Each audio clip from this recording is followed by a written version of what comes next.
ते शबरी माता वर्षानुवर्ष त्या भगवंताची वाट बघण्यामध्ये कधी मग्न होऊन गेली हे सांगता येत नाही.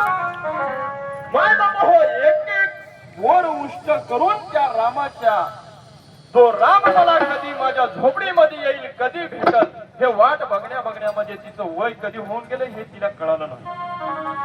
तुम्ही आम्ही तर हे 6 दिवस इथं राहून आता रात्री आपण पूर्वामध्ये ऐकल्या एकनाथ पाटलाचं इथं फक्त धंडच आहे हो, जीव तिथं आहे. बोट करायला म्हणजे आपल्या माणसं राग धरला हो मिळालेली आहे.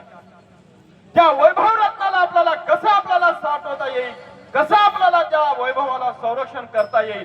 जसं आपण एखादा 1 तोळा सोना घेतल्याच्या नंतर त्याला डब्यामध्ये ठेव, एखाद्या चिरकुटामध्ये बांधून ठेव, त्याला कुंकू टाक, त्यानं पांढरं होऊ नये म्हणून, त्यानं फिक्का पडू नये म्हणून, तसं आपण त्या एखाद्या धनाची एका सोन्याची आपण किंमत करता.